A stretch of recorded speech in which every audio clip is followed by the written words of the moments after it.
आप लोगों ने कहीं ना कहीं देखा या फिर सुना जरूर होगा कि लोग ड्रिंकिंग इसलिए करते हैं ताकि उनका टेंशन, उनके काम का प्रेशर कम हो सके। अल्कोहल का सफर किसी स्पेसिफिक एक्सपेरिमेंट की वजह से नहीं हुआ है, बल्कि एक इंसिडेंट की वजह से हुआ है। आज के समय में सबसे बड़ी दिक्कत है लोकल एरिया में, जहाँ लोग थोड़े बहुत मजदूरी करके जो भी पैसे कमाते हैं वो पैसे भी लोकल और सस्ते अल्कोहल में उड़ा देते हैं।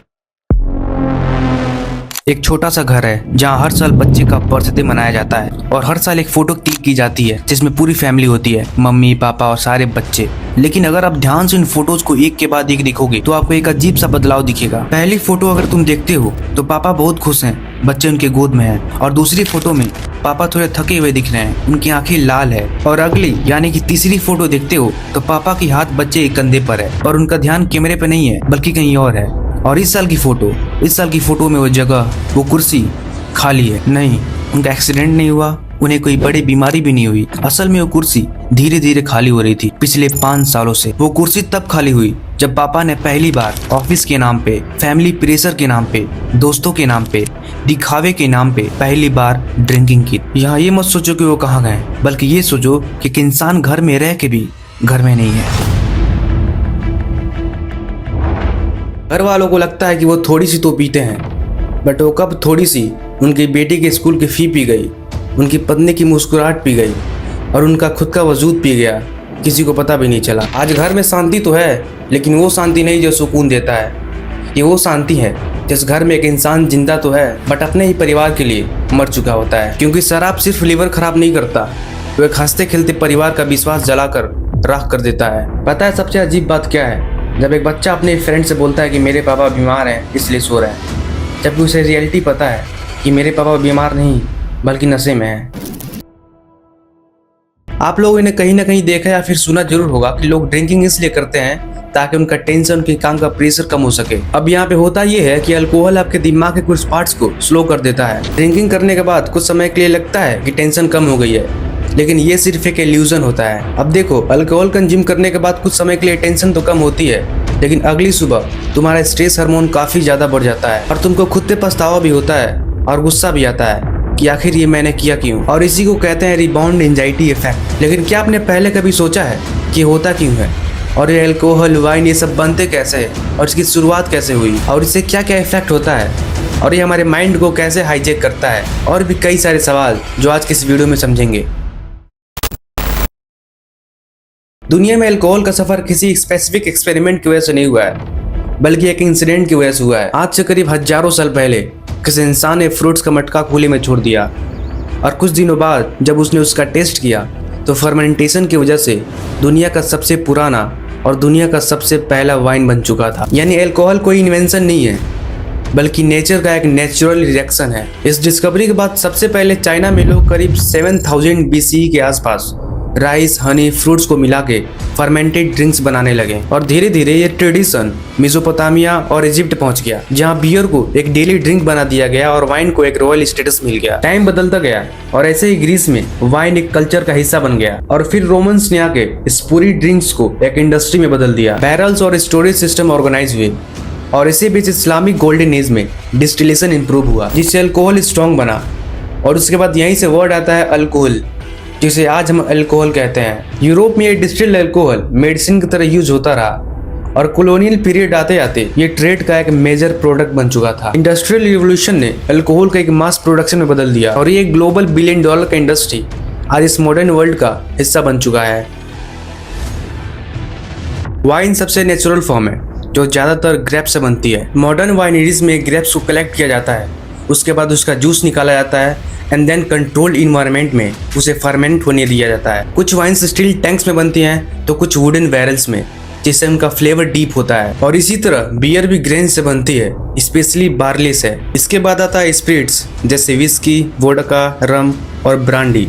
ये सब एक स्टेप और आगे जाता है। इनका बेस भी बियर और वाइन की तरह ही फर्मेंटेशन होती है, लेकिन फिर आगे इसकी डिस्टिलेशन होती है। डिस्टिलेशन एक मशीन प्रोसेस होता है जहां अल्कोहल को अलग करके एक स्ट्रॉन्ग फॉर्म में कलेक्ट किया जाता है। इसी वजह से स्पिरिट्स में अल्कोहल परसेंटेज काफी ज्यादा होता है। इन सब का मटेरियल सिर्फ अलग होती है, बाकी सारे टेक्निक्स लगभग सेम होती है। इन सब के अलावा भी कई सारे ड्रिंक्स है इस वर्ल्ड में, जैसे कि साइडर, शैंपेन, टेकीला और लीकर्स जैसे भी। और इनमें से सबसे कम साइडर में अल्कोहल पाया जाता है, जो कि एप्पल फर्मेंटेशन से बनता है। लोग अक्सर कैजुअली बोल देते हैं कि यार एक बार पीने से क्या ही होगा, लेकिन इसी एक बार की वजह से बॉडी का रिएक्शन कहीं ज़्यादा सीरियस होता है। जब अल्कोहल हमारे बॉडी के अंदर जाती है तो हमारी बॉडी उसे एक जहरीली चीज़ समझ लेती है, जिससे हमारी बॉडी तुरंत एक्टिव हो जाती है और हमारा ब्रेन सबसे पहले स्लो हो जाता है। सोचने की स्पीड, जजमेंट और रिएक्शन ये सब थोड़ा सा डाउन हो जाता है और बाहर से दूसरा कोई शायद उसे फील नहीं कर पाता है, लेकिन अंदर रिएक्शन स्टार्ट हो चुका होता है। इसी के साथ अंदर जाते ही सबसे पहले लीवर पर प्रेशर पड़ता है। बेसिकली लीवर का काम होता है बॉडी की सफाई करना, और इस अल्कोहल को ब्रेक डाउन करना इसके लिए एक इमरजेंसी टास्क था। एक बार में लीवर डैमेज नहीं होता, लेकिन हर सिप उसके लिए एक लोड था, जिसकी वजह से वह स्मूथली काम नहीं करता है। इंटरनल इफेक्ट स्टोमक पर भी होता है। अल्कोहल एसिड लेवल को डिस्टर्ब करता है, जिसकी वजह से स्टोमक लाइनिंग इरिटेट होता है, जिसकी वजह से कुछ लोगों को अनईजी गैस और हैवीनेस जैसा फील होता है। इसके अलावा ब्लड में अल्कोहल आने से हार्ट रेट भी बढ़ जाता है। इसके बाद डिहाइड्रेशन भी होता है। जब अल्कोहल दोनों किडनीज को काम करने पर मजबूर करता है, हमारा बॉडी वाटर को लूज करता है, यानी कि डिहाइड्रेशन होती है। और ये डिहाइड्रेशन अगले दिन तुम्हारा थकान और लो एनर्जी की वजह बन जाती है, अब चाहे तुम्हारा क्वांटिटी जो भी हो। और इसी इंटरनल इफेक्ट में एक और सबसे मेन फैक्टर होता है न्यूरोट्रांसमीटर डिस्टर्बेंस, यानी ब्रेन का केमिकल्स जो मूड्स, फोकस और कामनेस को कंट्रोल करता है, वो कुछ समय के लिए इम्बैलेंस हो जाता है। और यही इम्बैलेंस एडिक्शन का बेस होता है। एडिक्शन एक आर्टिफिशियल की तरह है और ब्रेन आर्टिफिशियल पे सबसे पहले और जल्दी फोकस करता है। पहले तुम्हें लगता है कि एक ग्लास में रिलैक्स फील होता है और उसी रिलैक्स के लिए ब्रेन दोबारा जाता है, और धीरे धीरे तुम्हारी बॉडी को भी अल्कोहल की आदत लग जाती है, और यही आदत आगे चल के एडिक्शन में बदल जाता है। अल्कोहल का इफेक्ट हमेशा इंटरनली होता है, और साइंस भी यही कहती है, अब थोड़ा पिए या फिर ज़्यादा, बॉडी तो रिएक्ट करती है। आज के समय में सबसे बड़ी दिक्कत है लोकल एरिया में, जहाँ लोग थोड़े बहुत मजदूरी करके जो भी पैसे कमाते हैं वो पैसे भी लोकल और सस्ते अल्कोहल में उड़ा देते हैं। और ये देसी दारू लोकल एरिया में इतने खुले से बेचा जाता है जितने खुले से पानी मिलती है। बट यहाँ पे दिक्कत ये नहीं है कि ये सस्ता है, बल्कि दिक्कत ये है कि नॉर्मल अल्कोहल से ये काफ़ी ज़्यादा डेंजरस होता है। और जब आदमी रोज स्ट्रेस में हो, काम का प्रेशर हो, तब वो सोचता है कि आज थोड़ा सा पीऊँगा और सारा टेंशन खत्म हो जाएगा, लेकिन होता उल्टा है। हेल्थ खराब, पैसा खत्म, घर की पूरी फाइनेंशियल कंडीशन भी बिगड़ जाती है। इसी चक्कर में घर का राशन रुक जाता है, लेकिन पीना नहीं छूटता और धीरे धीरे ये एक आदत बन जाता है। दिन भर मजदूरी करो, फिर से पियो और जाके सो जाओ, अगले दिन भी यही काम, भले ही खुद का जिंदगी बर्बाद ही क्यों ना हो रहा हो। मतलब लोगों को थोड़ा भी अंदाजा नहीं होता कि उनकी ड्रिंकिंग करने से घर के बच्चों पे, घर के फैमिली पे कितना ज़्यादा इफेक्ट पड़ता है। और रोजाना ड्रिंकिंग करने के बाद घर में उल्टी बातें और गालियाँ वो अलग तरीके से बच्चों पे स्ट्रॉन्ग इफेक्ट करता है। इस एडिक्शन से सिर्फ पीने वाले को ही नहीं, बल्कि पूरी फैमिली का लाइफ बर्बाद होता है। इतना सब समझने के बाद एक चीज तो क्लियर होती है, अल्कोहल सिर्फ शराब तक लिमिटेड नहीं है, बल्कि एक इंसान की, उसकी हेल्थ, उसकी इमोशन और उसकी फैमिली और यहाँ तक कि उसकी पूरी लाइफ को इम्पैक्ट करता है। इसीलिए इसका सॉल्यूशन ना ही एक डायरेक्शन से आता है और ना ही एक प्रोसेस से, बल्कि इसके पीछे भी मल्टीपल प्रोसेस होता है, जिसमें सबसे पहला है अवेयरनेस।